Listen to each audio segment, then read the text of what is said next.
Good evening and welcome to the first webinar for 2025. And I'd like to take this opportunity to wish all of you a happy new year. I'm sure it's going to be a very exciting year in 2025. Now, before we get into the content proper, I'd like to acknowledge IronFX, who has been sponsoring my events for quite some time now. Now, IronFX is a broker based out in managed jurisdiction. In fact, they are licensed in Australia and in the UK, and they have presence in well over 180 countries, offering multiple tradable instruments for trading, in particularly FX and metals, as well as individual shares, including commodities. And like I say, I'd like to acknowledge their very generous sponsorship for my events. And of course, this presentation is not an offer to buy or sell any kind of securities and the trading of any kind of margin products to carry risk. So do understand your own risk profile before you attempt to trade any kind of margin products. And I'll be sharing with you my views of the various market. And today's session is going to be a little bit longer than normal because I want to cover more grounds, in particularly the higher time frame. So do bear with me. And of course, these are all my opinions, and between the sponsor and myself, we do not bear any responsibility for anything that you may do as a result of attending this presentation. And last but not the least, and the content of this presentation has not been vetted by any regulatory body. Okay.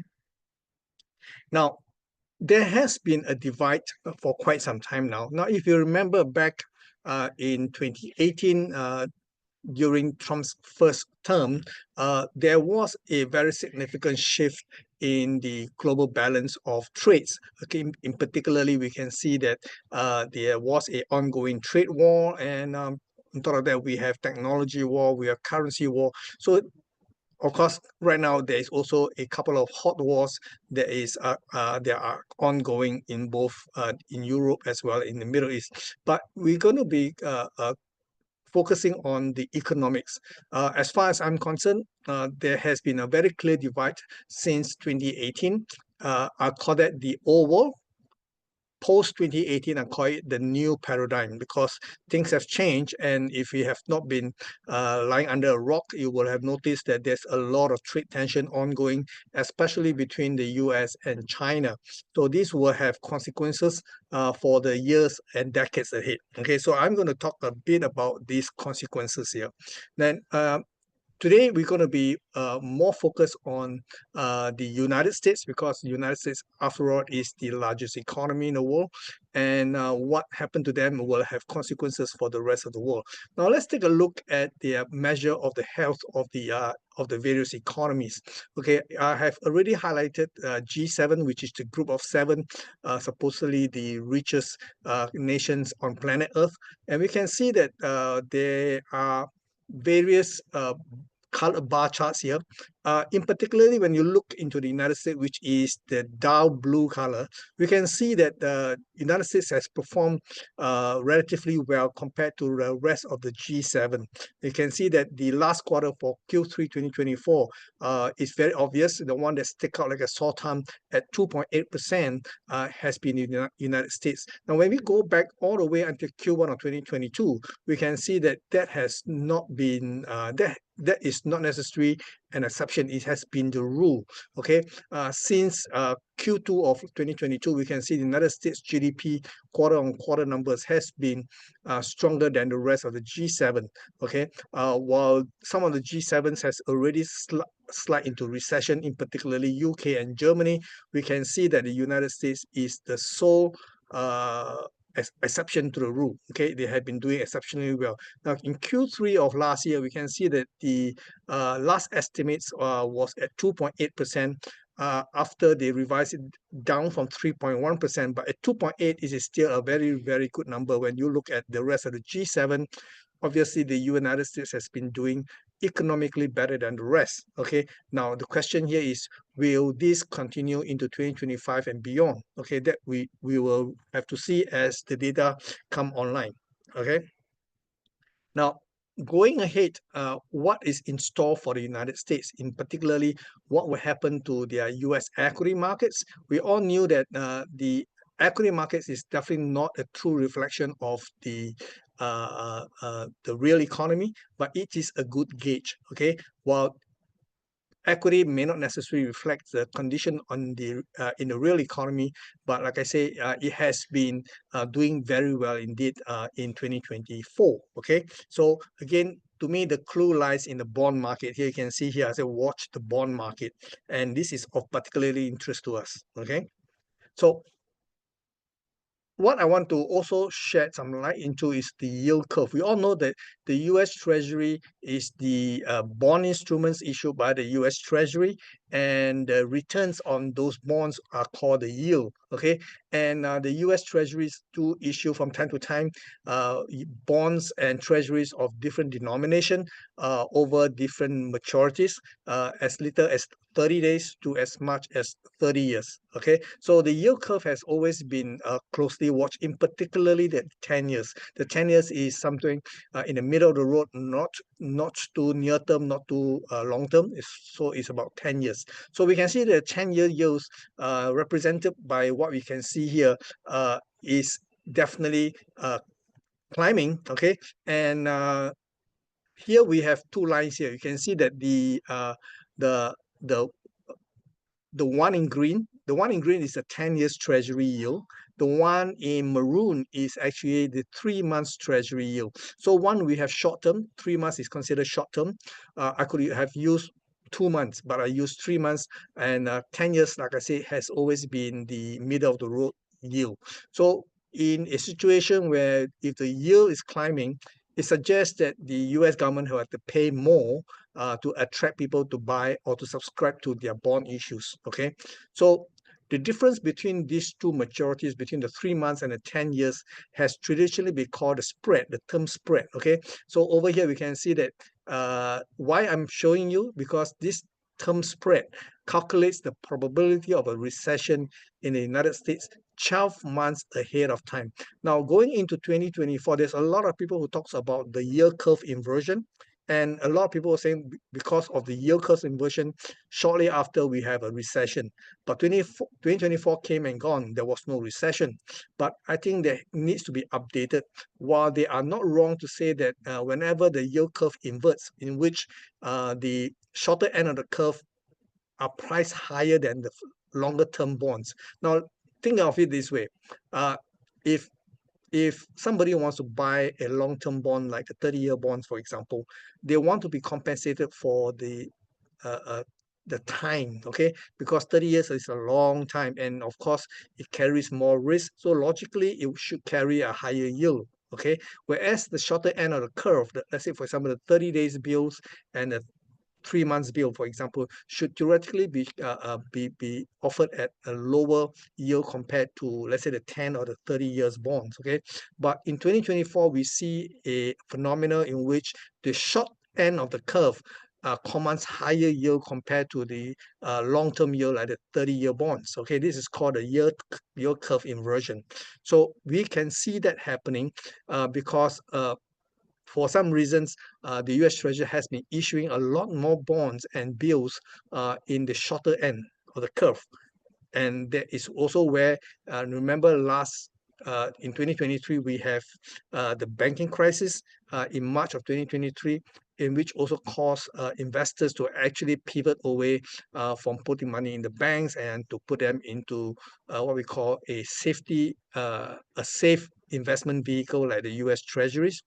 And that was also the time when we see the short end of the curve commands very high yield, as much as 5%. Okay, so why would anybody want to take risk by putting the money in the bank when they can have so-called safe investments guaranteeing a 5% yield, especially for the shorter end of the curve? Okay, so there was a bit of a competition between the banks and the Federal Reserve and the US Treasury. Okay, because if the US Treasuries needs to raise money, they have to go to the public to raise money.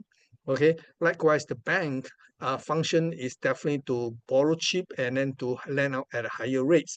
But because of the instability in the banking sector in early part of 2023 all the way to 2024, we see that investors has been favoring what you call money market instruments like the US Treasuries relative to putting money in the bank, and that has also been the source of competition. So here we can see that the yield curve has actually converged not once but twice. Okay, now in the first instance, it is when the maroon color line, okay, definitely commands a higher yield, okay, compared to right now. Okay, right now is actually what we call an uninversion. This is a period where the shorter end of the curve commands higher yield compared to the 10 years treasuries. And now we can see that this has actually inverted. Now it is getting back to normal, whereby the higher end of the curve now commands higher interest rates, the yield compared to the short end. This is called an uninversion. Now, earlier on I did mention during the good part of 2024, the yield curve inversion, which is this period over here, okay, has been cited to be the reason why people are looking for a recession in the United States, which did not happen. But more accurately, the recession will actually happens once the yield curve uninvert, which is currently what we are seeing here. Usually it takes about anywhere between 4 to 12 months ahead of time. We can typically expect a recession. This indicator has not failed, not once. Okay, so now that the yield curve is uninverted, this is where we need to be very, very careful going to 2025, because statistically and historically speaking, whenever the yield curve uninvert, anywhere between 4 to 12 months of this inversion, which started in October last year, we can expect a recession. Okay, so going into this 2025, there's a very high risk that we may actually see a US recession sometime this year. Okay, obviously we don't know when that will happen, but the indication is already there. Okay, now when we look at the Fed fund rate versus the 10 years treasury yield, okay, we have two graphs here. One on top here is the effective Fed fund rate. Now we can see that the Fed has been cutting interest rates since September 18, and 3 rounds of rate cuts has bring the Fed fund rate to anywhere between 4.25% to 4.5%. As of Friday, we can see that the effective Fed fund rate was 4.33%. So this is the effective rate right now. Okay, at the bottom of this chart here, we have the US 10 years treasury yields, which has also been climbing. Now you notice that the time when it starts to climb also coincide with the rate cut in September 18.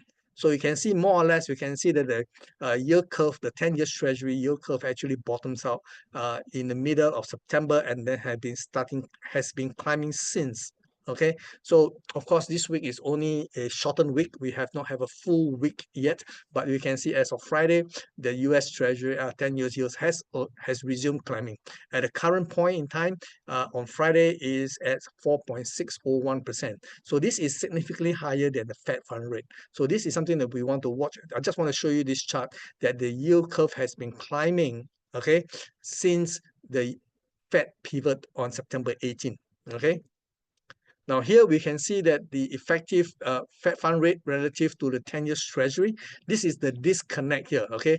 While the Fed fund rate has been climbing, okay, and then plateau out in September of 2023, all the way until September of last year, and it has started to drop, okay? Throughout this period where the Fed fund rate has been stable at 5.5%, okay, we can see that the yield curve on the 10 years has been ranged between below 5% and above 3.75%.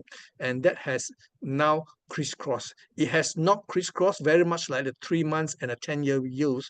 We can see that there was a crossover here, and then now the market has crossed back up, whereas the 10 years treasury now is higher than the Fed fund rate. So again, this is just another illustration why we are looking at the term spread. Here we have the 10 years treasury yield. You can see that this is a very, very steep climb. Okay, of course, the high here was traded in early part of in December. So we can see that this trajectory is telling us that there is a very good chance that the 10 years treasury yield will continue to climb way before 4.71%. Okay, so I think this is going to be something that we want to be watching. Okay, now the reason why this is the case is that the market right now do not expect the Federal Reserve to cut as aggressively than it has already done. Okay, now we have seen that the Fed chairman has been less than confident about where the economy is heading. Okay, in particularly, I think the first rate cut was actually caused by the less than ideal employment data that we saw in September. Okay, so that spoke the Federal Reserve into pivoting from 5.5% to 5% during this first rate cut in September 18. Okay, and the last rate cut was last month, in which the Fed chairman's remark has been regarded as interest rate is going to climb.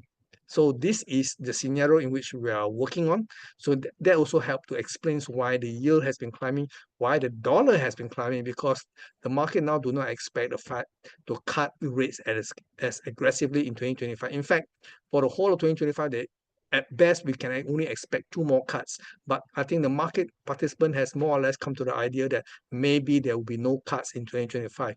And if there's no hike, that will be a blessing. But I think now the market sentiment has shifted from more rate cuts to no rate cuts to perhaps even a rate hike. So this explains why the yield has been climbing, why the dollar has been climbing. Okay.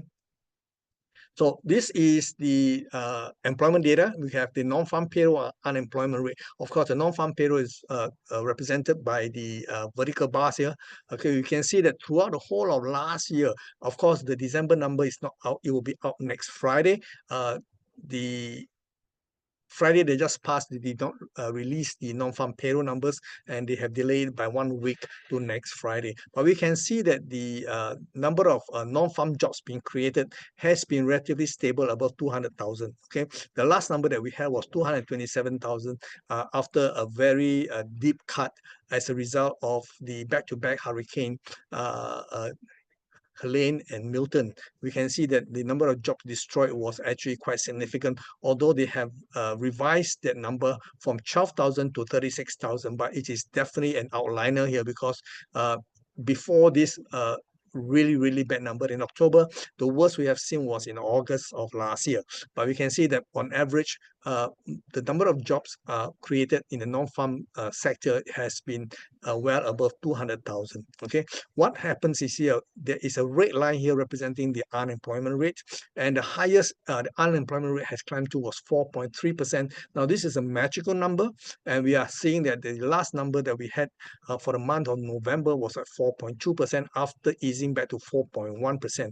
So if 4.3 is going to be the number, and if it stay elevated above this number for extended period of time, it has also usually leads to a recession. So everything is telling me that the labor market in the US is not doing great. Okay, the economy, if you measure by the GDP, appears to be strong, but I think the number of jobs creation has not caught up. In fact, there are some reports that say that US lost more than 550,000 jobs last year. Okay, of course, that has not been supported by other data sets, but we are seeing that there is a mismatch between a very strong economy measured by the GDP, but we are not seeing correspondingly more jobs being created. Now, the jobs being created here has not been revealed in details as to what kind of jobs and who are holding on to those jobs. I suspect that a lot of those jobs were actually jobs created for for the immigrants, for example, the undocumented immigrants. And Donald Trump's idea during his campaign trial is that he wants to have a mass deportation of illegal immigrants, and that may cause a sharp fall in the job creation. Okay, so going into the next few months, it's going to be very interesting to see if Donald Trump will actually go through with his mass deportation proposal. Okay, I think there is a bit of a pushback because there's a lot of businesses, especially in the hospitality, cannot survive with no access to the what you call it, undocumented immigrants. Okay, so because those are the jobs that American themselves do not want to do, and that will usually be those jobs will usually go to the undocumented immigrants who do not necessarily command market rates. So it's a source of cheap labor. So we can see that the labor market in the States has not really reflect the strength in the GDP. Okay, I suspect either the GDP number is suspect or the labor market here is telling the truth. Okay, so by and large, we are looking at other data set to see if the US economy is in danger of sliding into a recession. Now, the other thing that has also been the topic of discussion in the last quarter of last year has been this thing called the SAN rule, which is an indication saying that whenever the unemployment rate as a 3 months average rises 0.5% from the lowest point in the past 12 months, that means the economy is showing early sign of a recession. So everything is telling us that this R word, recession, is going to be something that we really have to be concerned about, although we do not know when it will hit. Okay, and I suspect it's probably going to be after the first quarter. Okay, so let's see what happened in the data sets leading to the end of Q1. Okay, now the unemployment and recession, earlier on I did mention this is also another statistics which has again give credence to the idea that whenever there is elevated unemployment rate, it is usually followed by a recession. Now here we have the red line. Okay, it is indicating of unemployment rate. Of course, we have a major spike here during the pandemic. Okay, but you can see that it's coming back. But of the last 1 year or so, we can see that unemployment rate has been on the rebound. Okay, and this shaded horizontal vertical line here depicts the period of recession. Every time there is a surge in unemployment, as far back as 1970, you can see high unemployment followed by a recession, high unemployment followed by a recession. So every one of this has been showing us the same thing. Okay, so now we are possibly looking at the beginning of climb in the unemployment rate. If this unemployment start to surge, okay, especially if it stay elevated above 4.3%, that is something that we really have to watch, because it has historically proven over the last 50 years that it is usually followed by a recession. Now, US job growth, you can see that when we look at the overall jobs creation, now this is going back to 2021. You can see in the whole of 2021, you can see there are 600 over 1,000 jobs created. Compared to this year, or rather 2024, we are missing 1 month here because I have only data set from January to November of last year. December number will come in by next Friday, and we will know by then what is the number of jobs creation. But we can see the trend.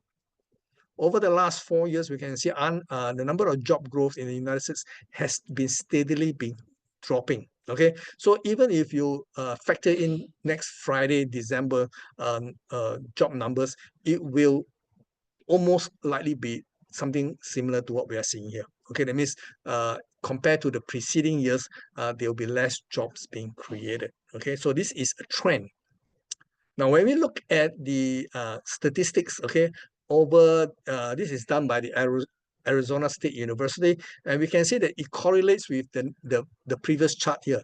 The chart wise looks the same. Number of jobs created was 4.46 in 2021, and as of last year, again missing 1 month in December, it was only 1.4%. So the number of jobs being created has not been that great. So this is a problem for me, because earlier on I did show you the quarter-on-quarter GDP growth. US quarter-on-quarter GDP growth has been exceptionally strong. Okay, in Q3 it was 2.8%, but we can see the number of jobs does not quite reflect the strong economy. Normally, in a very strong economy, as reflected by the GDP, we should expect more jobs being created, because if the economy is growing, companies will need to employ. They need to go into production. Obviously, the employment numbers should actually climb, but we are not seeing that showing up in the number of job growth for the whole of 2024. So this, to me, is where I have problem reconciling the strong GDP relative to the job markets. Okay, here we can see that United States, the average Americans have not been feeling the effect of lower interest rates. In fact, mortgage rates, the 30 years fixed rate mortgage rate on the average has been climbing. You can see the date in which it has bottomed out was 6.08%. 6.08% was registered in late September of last year. And this is shortly after the Fed cut interest rates, and we can see instead of the mortgage rate coming down together with the lower interest rates, mortgage rate in the States has been climbing. In fact, this is the highest we have seen so far for the last for quite some time now, I would say. Okay, so there is that disconnect here. Okay, now this is going to be worse when we factor in the incoming President Trump's tariff and tax policy. Now we all know Donald Trump has campaigned on raising very punitive tariff, okay, as well as cutting taxes for corporation. Now this will have the effect in the long term to create jobs, but in the short term, it's going to cause a spike in inflation.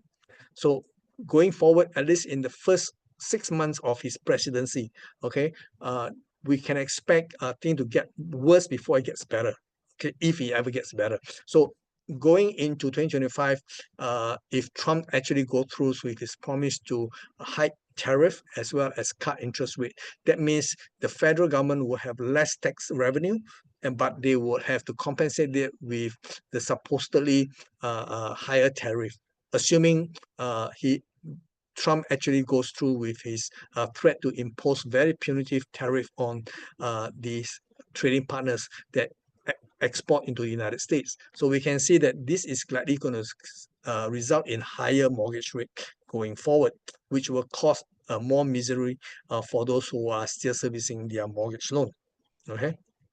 So again, I want to talk about the 10 years minus 3 years treasury yield curve again. You can see that this is the first time it has gone back above 0%.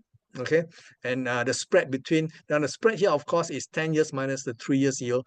It has started to turn positive in October of last year. So the period where it was negative is where the yield curve inverts. Now the yield curve has uninverted, has gone back to normal, and this is usually the sign that we are not far away from a full-blown recession. Now remember, this number here, the spread between the 10 and 3 months yield curve has actually started to go positive in October of last year. So it means we have already spent 2 months in this area. So at the earliest, we can expect a recession based on historical pattern is going to be somewhere in February, March.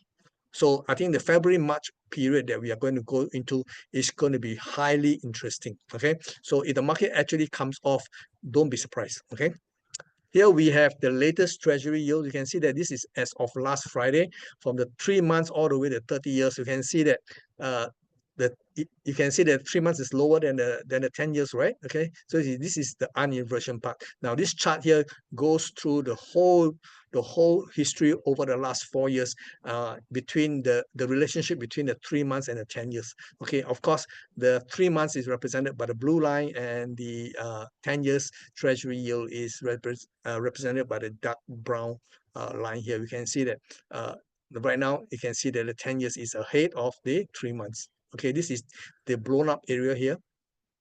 Okay, showing us that there is that period in which here we have a bit of a crossover, and then now it has stayed stably above, in which the 10 years is now higher than the 3 months. Okay, now the implication of this yield curve uninversion or uninvert, okay, is that it has always led to a recession. Now, always remember that the banks always borrow money at short term. When you go to the bank to put your money into a savings account, the bank will pay you a small interest.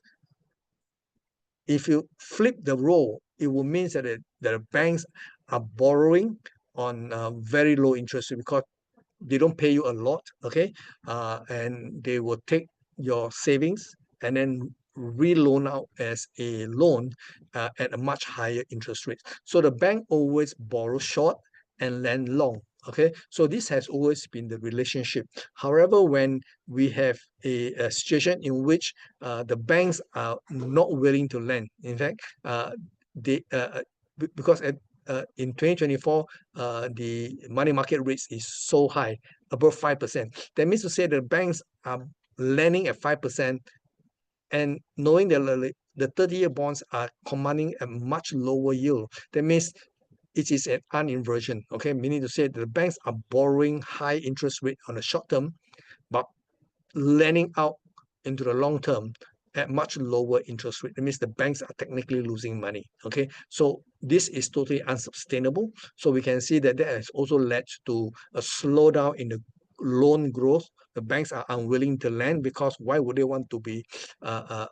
borrowing a high interest rate and lending out at lower interest rates, which will result in a loss, okay? So the amount of loans been given up by banks has actually slowed down during the whole of 2024. In fact,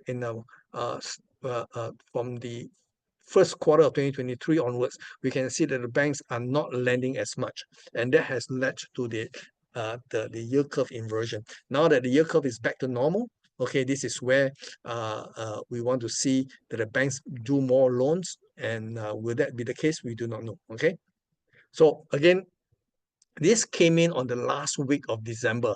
Janet Yellen, which is the Secretary of the Treasury, has warned that the US will run out of money again on January the 14th, as soon as January the 14th. Now, going into the Christmas period, there was a bit of a hoo-ha about Donald Trump wanting to remove the debt ceiling altogether. Of course, he did not get what he wanted, but right now, Janet Yellen saying that the week before Donald Trump is inaugurated, which will be on January 20th, the US would have hit a debt limit. That means to say they cannot borrow anymore. Okay, so this is going to be a little bit of a firework going into the Donald Trump second term, because that happens at inconvenient time. Okay, what happens if the US cannot borrow? It means certain department will not be able to get the budget, okay? And of course, Janet Yellen would have to take from other allocated funds to tie the US over until a new debt limit has been approved by Congress, okay? So again, that will be another horse trading going into the very first week of Donald Trump's second term, okay? This is going to cause a little bit of a firework because it has so much implication here, okay? So we all know that inaugurations, the inauguration of Donald Trump's will be on the January 20th. Now, we are currently on January the 5th. Today is January the 5th. Tomorrow, okay, the current vice president, which is Kamala Harris, will be presiding over a vote count. Okay, this has always been a ceremony in which they will take up all the votes and count the electoral votes. Okay, and we already know that Trump has won handsomely relative to Kamala Harris by a margin of 312 to 226. So there is no surprise here. Okay, however, there is still a bit of a risk if, for example, the House actually contests the number of winning votes that Trump actually commands. Okay, is that if there's going to be any contest and they cannot endorse or certify the electoral college votes, that means it will delay they could possibly delay the inauguration on January 20th. So this could be a black swan event for all I know. Okay, although the odds of that happening is not very high, but knowing the politics in the states, we cannot rule out the possibility that they may use this as another example to prevent Donald Trump from ascending to the throne. Okay, so do watch out tomorrow. We will be knowing whether the electoral college votes will actually be certified. Okay, without the certification, there will be no inauguration, simply put. Okay, so another possible way to delay Donald Trump from getting into the White House is that previously Donald Trump was actually convicted, okay, on all counts for fraud, okay, for the Stormy Daniels case. Remember, way before his election in during his campaigning into the first term of his presidency, he has actually hidden or tried to hide a payment to this individual called Stormy Daniels, in which he has an affair with, and he used his personal lawyer to actually pay off this individual. And of course, that lawyer has turned witness and now has actually said that that money was actually meant to be paid off to this Stormy Daniels. Although that was happened way before he was president, but there has been a case in which his political opponent has been hanging on to deny him the presidency. Now the judge say that Donald Trump would have to be present.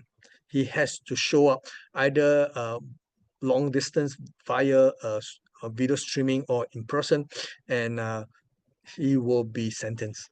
The judge has hinted that he will not send Donald Trump to jail, because if he does, that will cause an outright civil war. Okay, the judge has hinted that he may give him an unconditional discharge. If that's the case, nothing will happen. But if it's not that case, then if somehow Donald Trump is convicted and sentenced, and then obviously it will not be seen in very good light. Okay, so again, these two dates are dates that we will have to watch. Okay, the other date was actually January the 13th, but that date has come and gone because the Speaker of the House has been confirmed. Now, in the event that the House representative chairman cannot be confirmed, he cannot certify the election. Okay, so that one has been only yesterday, I believe, that the issue has been resolved, so that will not be an issue. So I won't bring up January 13th. Okay, so now the two dates to watch will be January the 6th and January the 10th. Okay, if nothing else happened to him, Donald Trump has to wait for slightly over one more week before he can enter the White House again. Okay, obviously things can still happen, right? So we want to see how this thing play out. But for now, these are the two dates I'll be watching. Okay. Now let me go into the market outlook. If you have any question, do post them into the Q&A or the chat box. Okay. Now I will start off with, as usual, the US equity markets. I will be looking into the monthly time frame.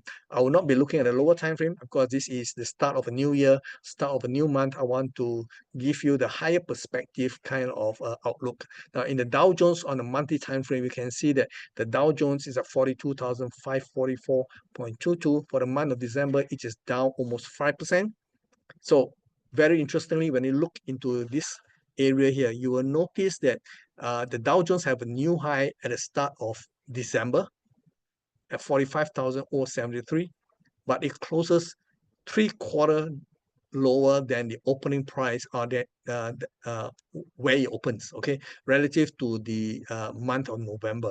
For the month of November, it was a very bullish bar. Okay, December actually lost back 3/4 of the gain in November. Now, this is what we call a piercing line. So because it happens on a higher time frame, to me, that is significant. A piercing line is a two-bar pattern, okay, in which either there's a new high, okay, in this case, December have a new high, but it closes way below the midpoint of November trading range, okay, in this case, about 75% lower. So that to me is a bearish development on the higher time frame. That is significant because that is setting the stage for lower prices going forward.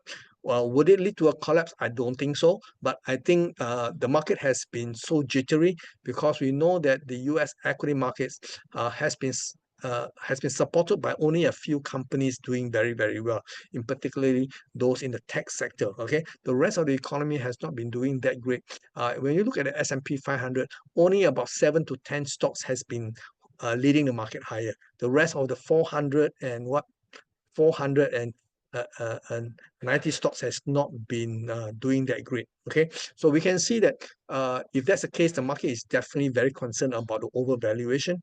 And here I'm thinking if there's going to be a pullback, it may happen in a three-wave patterns to challenge the 28,600. Okay, so I do not foresee a total collapse, but I think if there's going to be a very structured and no panic kind of sell-off, then I think this pullback may be the last buying opportunity. Okay, so just look out for the possibility of a pullback, and if there's going to be a pullback, depending on where you are in the scheme of things, you can actually trade the counter trend. And if you are not somebody who likes to trade counter trend, wait for the dust to settle. I think it will be somewhere I think in March, okay, in the end of the first quarter. I think we should let the dust settle. And for those who are long-term investors or value investors, then maybe you can look for levels to pick up and then re-engage the market on the long side. Okay, so this is basically my idea. Okay, in the S&P 500, again on the monthly time frame. Now, for the month of December, we also have a new high, 6,099. Okay, and we can say that the market has pulled back, but you can see that this is not a classic piercing line, but it is borderline case, okay, because the pullback here where the market closed in December is less than 50% of the rise in November, about 47%, less than 50%. Okay, but if you are going to be technical about it, then I don't think that is confirmation. But still, if the Dow Jones and in particularly the tech stocks pull back hard, then you may also result in the S&P 500 being pulled back. Here, of course, among the major equity index, the S&P 500 seems to be very, very strong. Okay, and that is also a concern because the S&P 500 is typically a retail investors index. That means to say that if the retail investors are holding the market up at so late in the game, then they are quite vulnerable. So anyway, I do expect also if there's going to be any weakness, particularly coming in from the Dow and the Nasdaq, to also negatively impact the S&P 500. So I do expect a pullback, okay, possibly to the 4,000 levels. Here, the Nasdaq Composite. Okay, we all know Nasdaq Composite. Now, this one is even more dire because we have a truly classical reversal pattern. Okay, this is a shooting star at the height of 20,204 in the Nasdaq Composite. Okay, so if this is going to be the case, unless the market goes beyond 20,204, it is likely to see continued sell-off. Okay, so how far it will sell off remains to be seen, but I don't believe that it will go anywhere to test the 10,000 levels. Okay, so right now we are at 19,000, so it's a long way to go. Okay, so anyway, that set the stage for some kind of bearish pullback. This Nasdaq 100, which is a sub-index, you can see that in this index here on the monthly time frame, we also have a classical shooting star. The high traded was 22,133. So we can see that the month ended on a new high, but closes in a shooting star. So here it is where the danger is. If the market have a rebound, and if this rebound does not take out the 22,133.22, then it is setting the stage for a pullback. Okay, so look out for that possibility here. Now, the weakest link is actually the Russell 2000. Now, when the Fed starts to cut interest rates, this market actually raised up to the year high.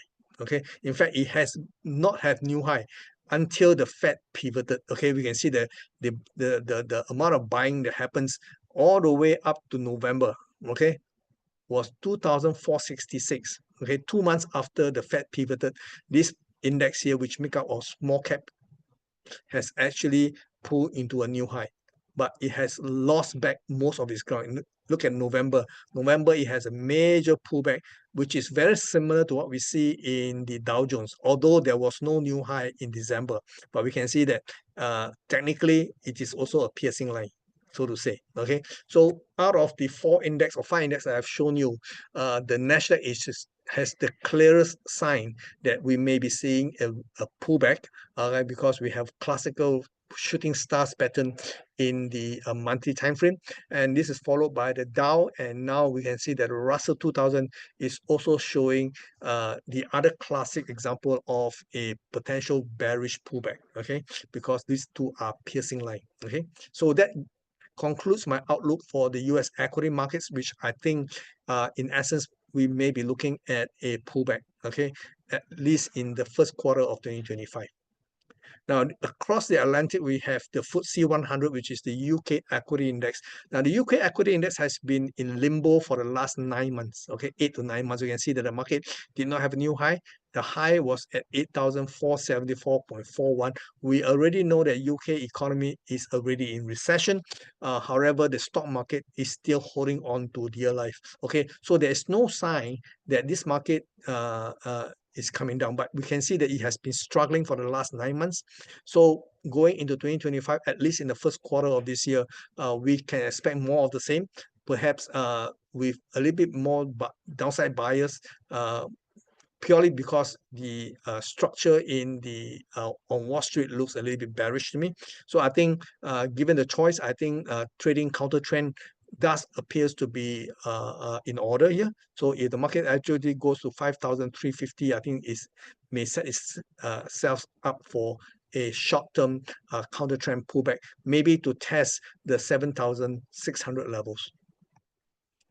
Now, this is the German index. The German index is already in recession, yet the stock market in Germany has been trading at a record high at 20,522 as measured by the DAX. Okay, and the way it closes, this is not a classical reversal just yet. We want to see how this month's pan out, so we do not know yet, but this is very suspect. This market is definitely overvalued compared to, let's say, the Dow Jones, okay, because the economy is already in standing on shaky ground. Politically speaking, the current government has already collapsed. They are going into a early election, which must be held by February of next month. Okay, so do not know the exact date in which the German will have to go to the polling, to the voting booth again, but I think it is setting for the current chancellor to lose his hold on government, because the far right seems to be gaining ground at the expense of the current chancellor's party. Okay, so by and large, I do expect this market to react negatively, although we don't see the technical reason just yet.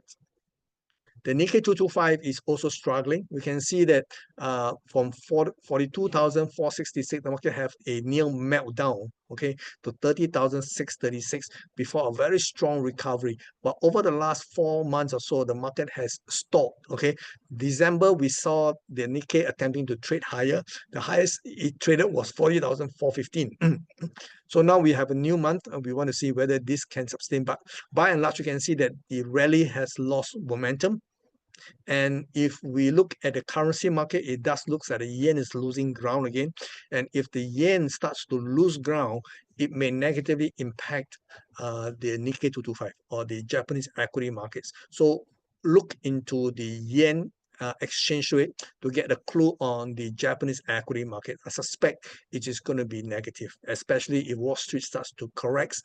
It will be very difficult for the rest of the equity markets elsewhere to start to rally. Okay, so we are setting the stage for at least overall a global pullback in equity markets. So this is the Hang Seng. Now the Hang Seng is a long-term. When we look at the monthly time frame, surprisingly, the Hang Seng is actually positive. It's just not negative. But the market has been like this since 2008. It has not been very, very strong. And we can see last year, 2024, we saw the rally attempt. But however, the rally attempt was a three-wave rally, almost equality.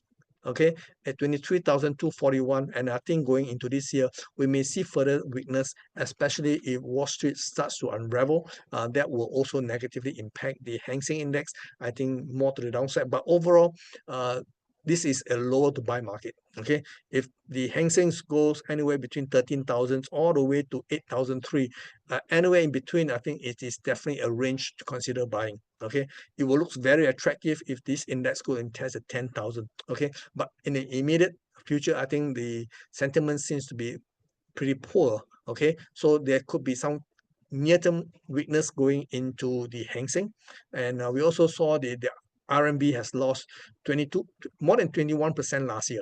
So the RMB is one of the worst performing currency in 2024. Will that be the case going forward? I think we can expect new high in the dollar versus the RMB. Okay, so meaning to say that we possibly will seeing further weakness in the RMB, which will lead to lower prices in, let's say, Chinese equity markets, which in turn will spill over negatively into the Hang Seng. Okay. Now, when we look around the region in Malaysia, we can see that overall the bull market has not been compromised. Although the high was just under 1900, the market is basically held up quite well. Okay, although there was no new high in 2024, but it did held up very, very well. Okay, last year the high was 1684.68 in the KLCI. Then over the last 4 months or so, it has lost back some ground, but I think overall this looks like to be a corrective pattern, and I do suspect there are going to be lower prices in the KLCI for 2025. Okay, and KLCI is not alone. I think it's going to be globally everywhere you see. We do expect some kind of a pullback. Okay, so this is the Singapore Straits Times Index. Now, Singapore Straits Times is one of the best performing markets last year. It was up for the whole year about 17%. Okay, although for the month of December it only have gain slightly over 1%. But we can see that the market right now is testing this previous top here. There's a very good chance this could be a double top. Okay, 3,906, okay, and 3,842, which is last month high. So I think this double top here may actually be a good case in which I think the market may find it heavy going to go above anywhere between 4,000. Okay, so this could be setting up to be a double top, and if it's the case, I think it's going to be the downside. So in short, I'm saying that the most of the equity markets should see some near-term weakness going forward. Now, we finished with equity markets. I want to be covering currencies. This will be the dollar index, and this is the cash dollar index. Now, the dollar index has been in a bull market. Okay, it has been going up. Okay, and of course, the top was at 114.78 thereabout, and the market has come off. But over the last 3 months alone, the dollar index has gained more than 8%, and this is coincide with the Fed cutting rates in September 18, right? So we can see that since then, the market has been climbing. So the dollar theoretically should be weakening when the Fed cuts rates. But here we have 3 months of consecutive strong gain in the dollar. So the market is pricing in the possibility of rate hikes, okay, or at least no more rate cuts. So this has been underpinning the dollar. When we look at the dollar index, technically speaking, it is in a bull market. So this phase from 114.78 all the way down to 99.57, okay, is seen to be a corrective pattern. And I think the pattern here, although it does not look complete, but over the last 3 months, the dollar index has climbed so much, there's a very good chance I think it will continue to go higher, perhaps even beyond the high at 114.78, perhaps all the way to 122.30. So let's watch if this is going to be the case. If the dollar goes up, all the other currency will have to come down. So we knew that last year, some currencies has actually gained ground, okay? In particularly, the outlier has been the Malaysian ringgit, but we can see that if the dollar comes back strongly, there's a very good chance it will undo all the good that you have done this year, okay? So dollar yen, when we look at dollar strength, there is the danger that the dollar versus the yen may go into a new high in the early part of 2025. The highest last year was just under 162 against the dollar. And this is where the Bank of Japan came in to intervene, which resulted in the Nikkei 225 falling aggressively. Okay, so now that the yen is again weakening relative to the dollar, there's a very good chance, technically speaking, the dollar strength has been very clear because this is the long-term up, the long-term bull market. Okay, so this pullback here is seen to be a corrective pattern, and there's a very good chance once the market take out 162 and close above 162, it's going to gun for 185.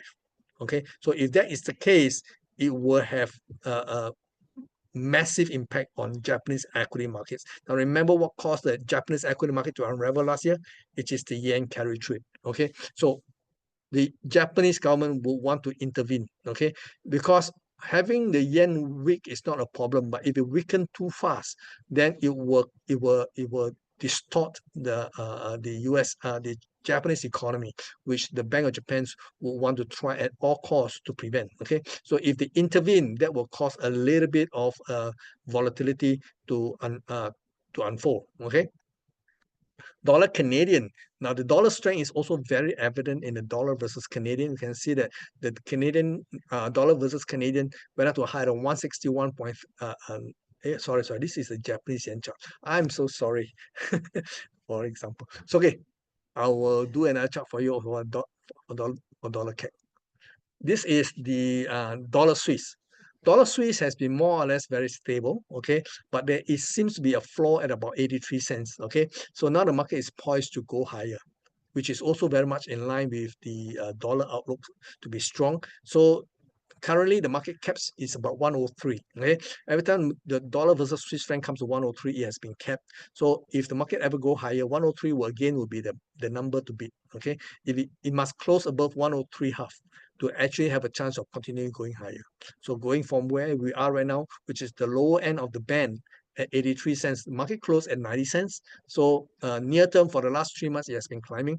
So there's a very good chance it will extend at least to 103. Okay, so do look out from now until 103. There's a good 400 pips here to be had. Now this is the dollar versus the RMB. This is the offshore RMB. We can see that RMB has actually strengthened from 7.37 all the way to 6.7, but now it has lost back. Okay, but there seems to be a cap. So far, we have seen December high was at 7.37. Okay, and this week has been a shortened week, but again, we can see that it closes at the highest level throughout this entire sequence. So there's a very good chance going into next week, okay, we could see this 7.37 half been taken out, creating a all-time high in the dollar versus the RMB.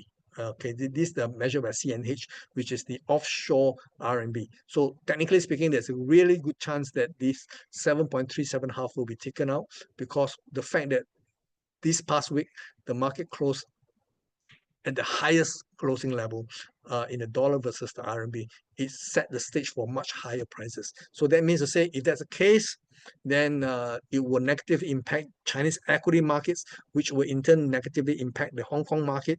And I think the dollar strength is very evident across so many currency pair.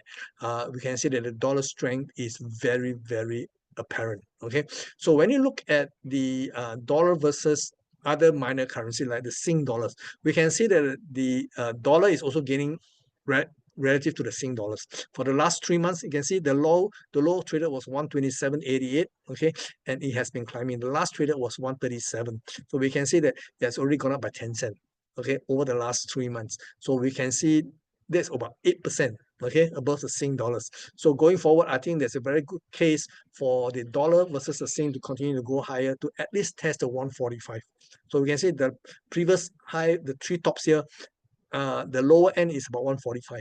So I think there is scope for the market to go up another 800 pips to test the 145 versus the US dollars.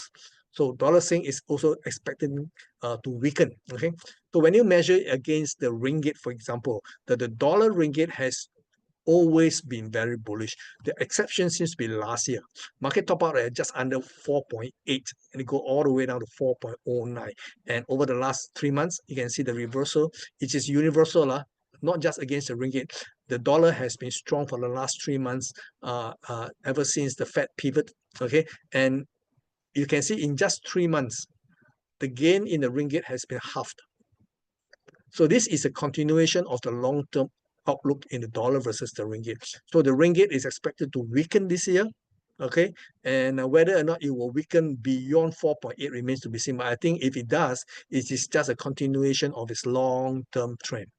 Okay, so for all the good that you have done to the ringgit, maybe the ringgit will be starting to weaken as we move into the first quarter of 2025. Okay, now Sing versus the ringgit. Now between the Sing and the ringgit, I think the Sing is going to be weaker than the ringgit. Okay, last is at 3.28. The lowest it ever go to was 3.2. But we can see at one stage, it takes 3.5 ringgit to exchange for 1 Sing dollars. And of course, now it has gone, it's expecting to go down further. Okay, I think there's a very good chance it will go down to $3, 3 ringgit to $1. Okay, so we have not seen these levels for quite some time, but I think going into 2025, there's a very good chance the Sing versus ringgit may actually go down to $3, 3 ringgit to $1. Okay, so I think that is a possibility. But overall, we can see that the Sing is going to be stronger relative to the ringgit over a longer period of time. So if the market ever go down to $3, for those who wants to invest in Malaysian property, for example, I think that would be a great time to go in to pick up some more ringgit at that time, because at that time the ringgit will weaken. Okay, if you want to pay off your mortgage loan, do it at 3.0. Now, the against the major currency pair, we can see that this is a long-term bear market. Now, the euro versus the dollar has been weak, especially since the Fed pivoted. Okay, 1.1275 was the highest traded, and that was not even 2024. Okay, that was in 2023. So we can see that the euro now is weakening again, and this is continuing a trend. If the market goes below 85 cents, I think it will go straight down to 82 cents, perhaps even 50 cents for all I know. Okay, so the long-term outlook for the euro is actually quite dire. There's a question here which I may want to grab now. Jim is asking, what is causing the ringgit to strengthen against the Sing dollars?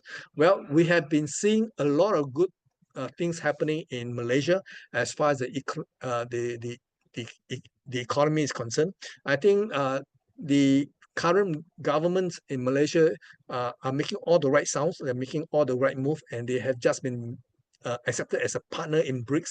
And I think that will see some kind of Chinese investment ramped up in Malaysia. So this is all going to be good, right?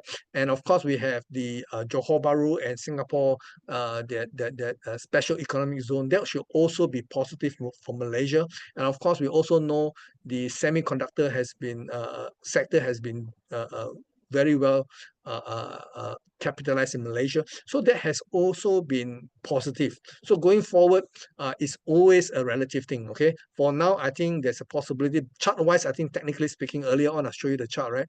I think there's a very good chance the Sing ringgit rate may have a chance to go to $3. Okay, 3 ringgit to $1. So if that's the case, I think that it will be positive. Okay, as to the nuances as to what are the main reason why the ringgit can outperform the Sing dollars, at least in the near term, is possibly the relative strength. Okay.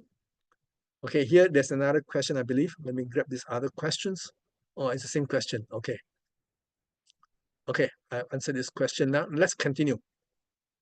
Now, this is the euro versus the dollar. Long-term bearish. If the market take out 95 cents, it will go straight down to 82 cents, which was last seen in 2001.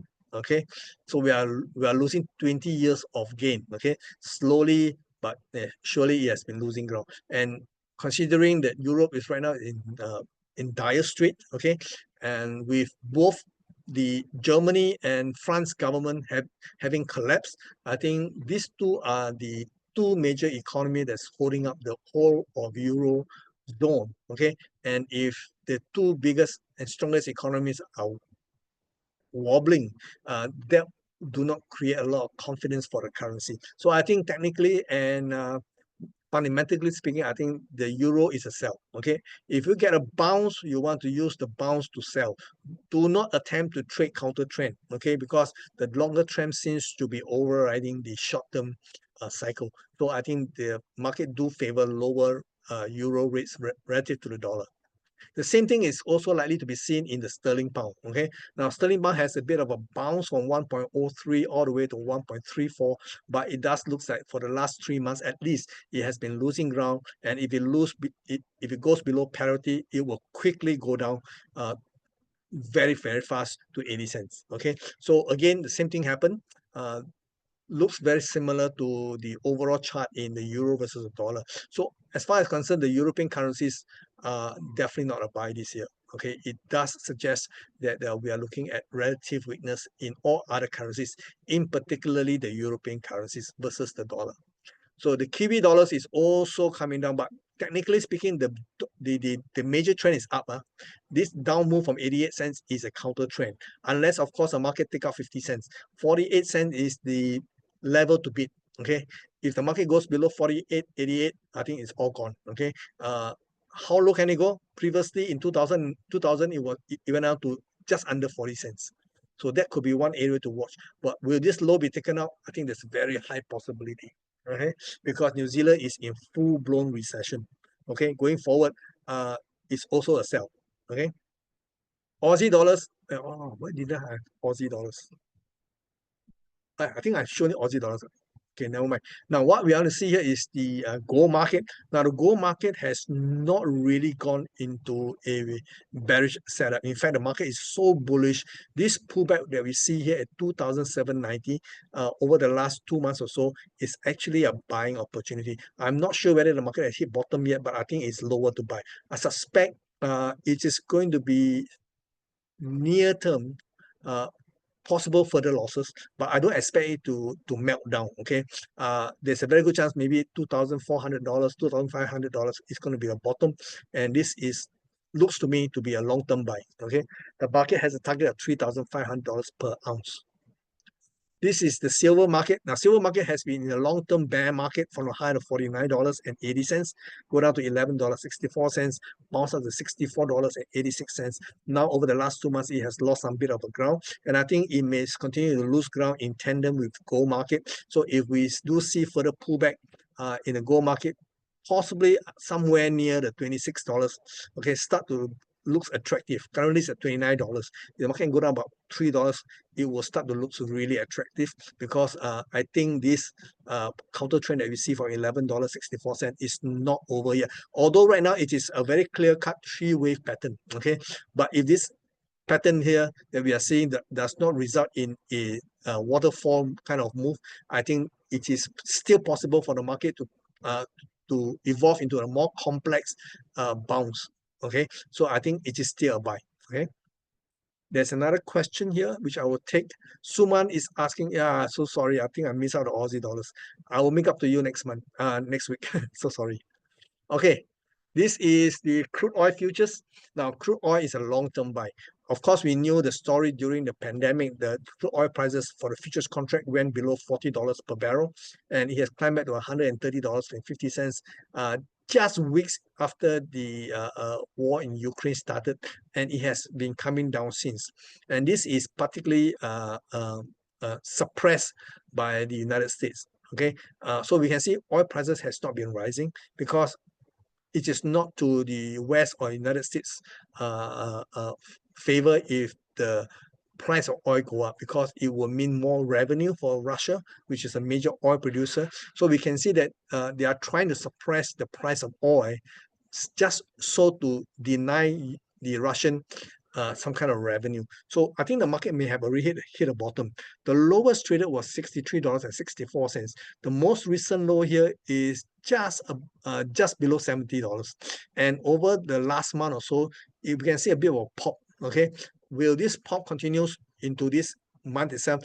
At the end of January, if this end up to be elevated prices, I think it may have already signaled the bottom is in place. I am very long-term bullish on oil market, considering what's really happening. I think the prospect of war, especially in the Middle East, is likely to exacerbate, which will lead to higher oil prices. I think having taken out Syria, okay, the axis supported by Iran. Okay, we have Iran, Israel, Iran, Syria, Lebanon, for example, and Hamas. They are all basically in line with Syria having government having collapsed. I think the logical question is who will be next. I think everybody is looking at Iran. Okay, so if there's going to be a move on Iran, Iran after all is the third largest oil producer, that will cause the oil prices to spike. So do watch out for the geopolitics here. Okay, I do expect higher prices, much higher prices. I do expect oil prices eventually to go above $200 per barrel. Okay, so right now where we are right now is $73, looks very cheap. Natural gas is also likely to be going higher. Now, remember, on the first day of China of the new year, January the 1st, Ukraine has actually turned off the tap. Now, Russian gas has been going through Ukraine to pipe into Europe. January the 1st, Ukraine has actually stopped the transshipment of natural gas from Russia to supply Europe, and there will be immediate repercussion. We are already seeing European countries having to lock in the American what you call liquefied natural gas. Okay, at 8 times what they pay the Russian. So we can see the Europeans are definitely caught in this in a very bad way. Okay, I think before Russia collapse, I think the European will collapse first, because now they are stuck, okay, in a war which they are supporting, and now their source of energy has been cut off. They have no choice but to buy expensive natural gas, shipped all the way from United States. And the irony here is that American shipping company, or rather American oil players, has been buying up a lot of natural gas from Russia and then bringing it back to the United States, and then process it and sell it at very high premium. So not only is India playing the game, India has always able to access favored trading nation status from Russia. So their oil supplies from Russia is cheap, okay, and the Indians will process it and resell it in refined form to the European. Now, Turkey, having successfully overthrown the Syrian government, is also in the game. So there's going to be a lot of people wanting to sell energy products to Europe. Okay, not only the Indians are doing it, the Americans are doing it now. The Turkish are doing it as well. So the Western Europe now would have no choice but to stomach higher energy prices, and this will definitely deepen the recession that we are seeing in Europe. Okay, so natural gas prices is likely to go even higher. There's another question here. Uh, Tanvi is asking, how does US suppress the oil prices short term? Uh, there are many ways, okay, because you can see the futures market is one way you can sell short, right? The futures market is not only a place whereby you can hedge your risk, you can also manipulate, okay? For a long time, okay, the US has been, the bullion banks, basically the Western bank, has been suppressing the price of gold, okay? It's only the last 2 years in which governments has been buying truckloads of gold, okay, and taking delivery that cause gold prices uh, to rally. So the same thing that we are seeing in the cartel, okay, what actually happens has been seen in the oil market as well. Okay, so what happens is that they take delivery, they buy very cheaply, whether in the gray markets or whether it's in the black market, and the tanker will really be not those oil tanker will be loitering in open waters, waiting for the price of energy prices to go up before they deliver. So there is that oil traders will know this, okay, because in periods where oil prices are low, they take delivery, they don't deliver. Okay, meaning to say that they do not send their cargo to be unloaded. They will just be content to loiter in the open seas, waiting for oil prices to go higher before they actually will sell their cargo. Okay, so this has always been the case. And moreover, we've seen how the US has been selling their oil reserve to suppress the price of oil. In the US, it is a well-known fact that President Biden has been tapping into the strategic oil reserve by selling their reserve to suppress the price of oil. So when the price of oil is cheap enough, they will buy from the open market and restock up their reserve. So it is something that the West has been playing as a game, okay? But by and large, eventually the economics will have to make sense, okay? Now, when we look at the Bitcoin or the entire digital markets, I think this is a very exciting market, okay? The year 2024 has saw Bitcoin gain 120%. It is not much in terms of the number of X it can do, okay, because we have seen Bitcoin done 4x, 5x, 10x before. Okay, so for the whole of last year, it's only 1.2x, which is not large by historical standard, but it is the first time it has actually breached $100,000, okay, per coin. And the rally this time is very different. Previous Bitcoin rally has been supported by retail investors. Or since the spot BTC ETF were launched last year, we can see that the bigger players are the institution, okay, led by people like BlackRock and Vanguard. So these are very serious money, and because the big boys are in, okay, and they wants to take this. And now of late, you can hear that Donald Trump is also talking about building a Bitcoin reserve. Meaning to say, if they build up enough reserve in Bitcoin, somebody have actually proposed the United States government buy 200,000 Bitcoin per year for 5 years to accumulate 1 million Bitcoins. And that will effectively put a floor under the Bitcoin prices. And if the Bitcoin prices can go to, let's say, $1 million per coin, it will practically solve their national debt issue. Okay, so there is this idea going around that Bitcoin can be used to defray the US national debt.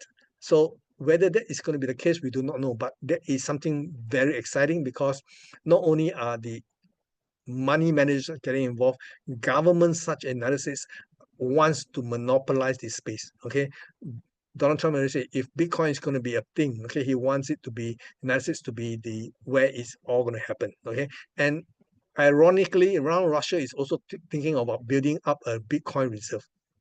Okay, because Russian has been using Bitcoin to actually bypass the sanction, because now Russia have no access to SWIFT. Okay, so Bitcoin has been a one way out for them. Okay, so digital currency seems to be the one thing that they may actually allow those heavily sanctioned nations to actually bypass the sanction. Okay, so there is going to be a lot of support. So now it looks like Bitcoin, at least for now, does not seem to be able to go beyond $100,000 per coin. It's currently at about 97,000 as of this afternoon. So near term, I think there's going to be a bit of a pullback, but don't let this pullback fool you. Somewhere between 71 to 79,000, I think the market may actually hold. Okay, and if that's the case, I think it's going to be a buying opportunity. Now, Ethereum, uh, this round did not have new high. The high traded was 4,951, and the highest traded last month was 4,106. So right now we see a bit of a pullback, but by and large you can see that this is a structure that is very, very bullish. Okay, it's only a matter of time before Ethereum also break $5,000 per coin. Okay, now the one that really get me excited is this one. This is the XRP. This is the Ripple. Now Ripple, the Ripple ledger has been a payment system. Come January 20th, the biggest obstacle to higher prices for Ripple will be removed, and that is the SEC chairman, Glanzer. He's resigning on January 20th, the day when Donald Trump is inaugurated. And he has always been trying to suppress Ripple. But Ripple have use cases. A lot of banks use the Ripple ledger as payment. They are very, very cost effective. And I think there will be more adoption. As much as 85% of Japanese banks are using this blockchain for payment. Okay, so there is going to be use case, and recently they launched the what I call the Ripple stablecoin. Okay, now in the stablecoin arena, okay, the stablecoin means that one coin is equivalent to $1. So it is supposedly anchored on real reserve. Okay, however, we have seen that the largest two biggest player has been Tether, which is USDT, and Circle, which is USDC. Okay, these two alone, between the two of them, they actually dominate 90% of the stable coin. But of late, especially over the last week or so, we can see that the European Union has actually banned USDT. Okay, so that means to say that the Ripple stablecoin is going to more or less take over the space left behind by Tether. Okay, there's a very good chance Ripple stablecoin will be a major stablecoin. Okay, so this will create a positive buzz as far as this coin is concerned. So I see there's going to be a lot of positive impact for the Ripple coin here. So if you are into digital markets, okay, maybe this is one coin to look at. Right. Any other question that you have for me? All right. There is no question. I think I come to the end of my presentation. Now, this is what's going to happen in the coming days itself. On Monday, we have the Chinese data. We have the services PMI for China, expected to be marginally better. Then we have the CPI numbers for Germany, also expected to be more or less elevated. And then Tuesday, we have again, more inflation numbers for Eurozone. Harmonized index of consumer prices are expected to be about the same, if not just marginally higher, followed by the services PMI for United States, expected to be slightly better. And midweek, we have the Australian Consumer Price Index, also expected to bump up a little bit from 2.1 to 2.3. Retail sales in Germany, no estimates. And then we have the employment change, the ADP numbers expected to be about the same number of jobs created in the private sector. Then, of course, Thursday, we will have the minutes of the last FOMC meeting. Then we have retail sales for Australia expected to be better. The trade balance also expected to be slightly better compared to October. Then we have retail sales in Eurozone, slightly better. Again, we have, okay, this is not a scheduled holiday, but on Thursday, the former president Carter has died. Okay, so this will be declared to be a holiday for the markets. So the market will be closed in the States on Thursday as a national day of mourning for the President Carter. Okay. So on Friday, it's going to be busy. We have the non-farm payroll, but before that, in the morning, we have CPI numbers from China, no expectation, then followed by labor number reports at the same time as the US markets for non-farm payroll. It's going to be a lot of fireworks. Okay, so I think the highlight will be on Friday. All said and done. Okay, there's more questions. Let me see what are the questions. Okay, Xiao, crude palm oil. I didn't look at crude palm oil this long. Maybe I should do it next week for you. Okay, sorry. Rosabel, can show the what? USD dollar ringgit. You mean? I thought I've shown you that already. Let me see. Let me go back to my chart and see if I can find the chart for you. Yeah, I'm not sure. Oh, I didn't show you the dollar ringgit. Yeah. This is dollar ringgit, right? Rosabel, are you referring to this one? Okay. Long term, I think this bull market in the dollar is likely to resume. Okay. The ringgit that has strengthened last year may actually be compromised because in just 3 months, okay, the dollar has rebounded back 50% of its losses in just 3 months. Okay, so last year ringgit has been doing exceptionally well, but in the last 3 months of last year, I think the gains has been eroded by 50%. And if this continue beyond 4.8, I think there's a very good chance we may see this high again sometime this year. And if that's the case, the next target will be $5. Okay, that means to say that ringgit won't be the only currency that will weaken against the dollar, but I think all things being considered, I think the strength of the dollar is very evident across the board, across all currencies, not just against the ringgit. So perhaps it will be quite noticeable in the dollar versus the ringgit, but in the Sing dollars versus the ringgit, I think there's a very good chance the Sing dollars will lose even more ground compared to the ringgit, based on what I can see. Okay, so the Sing may actually weaken a lot more against the ringgit. Hopefully, this is what you want me to show you. Suman asking, what is this new COVID virus? I think there are already reports that not only in China, although Chinese government has not confirmed it yet, but it is about the same time when COVID hit, right? Remember, COVID was already rampant, okay, in December of 2019. It only blew up, okay, in February of 2020. Okay, so I think it's about the same time. Okay, so this time around we are hearing reports, sporadic reports from Japan, from United States, and from China. There is a more virulent variant that is even more contagious than COVID-19. So not sure how this will pan out. Would it be another lockdown, which I seriously doubt, because we know the damage done by the lockdown. So I think governments will be very, very leery to lock down, but maybe we will have to put on the mask again. Okay. Tanvi is asking, is there a choice between Ripple and BTC? Which one do I see a buying opportunity? I think, okay, Bitcoin is already very, very high. Okay, Bitcoin do not have real use case. Okay, although there are talks that the US government wants to build up a Bitcoin reserve, but is it realistic? Nobody knows, because nobody have ever done that before. And the Federal Reserve has said that cannot they cannot buy BTC. Okay, so the official language is that US government cannot touch BTC.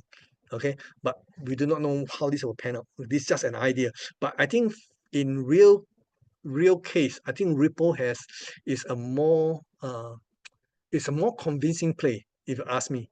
So I think if you have a choice to buy Ripple, I think maybe that is what something, if you're into digital assets, maybe a Ripple appears to be a better bet, in my opinion. Rosabel, thank you very much. Dollar Canadian. I thought I showed you guys already. I'm not going to go back again. Xia is asking, will healthcare utility sector do well most of the time when the US index goes down? I think you want to go to utilities. I think at the end of the day, whether the economy do well or not, these are the one that will more or less recession proof. Okay, rich or poor, if you fall sick, right? So you need healthcare. So I think healthcare is a recession-proof sector we can consider. Utilities not so elastic, okay? Because even you cut your expenses down to the bare bone, you will still need utilities, okay? So I think all things considered, I think these two sectors that you mentioned, I think will do well, okay? Honestly, in a situation in which the US goes into a recession or if the index goes down, okay? Okay, thank you very much. And I shall see you guys next Sunday. Tomorrow, I'll be having my first speaking engagement in Vietnam. So I'll be away for about 4 days. I will see you guys next Sunday. Bye bye. Take care.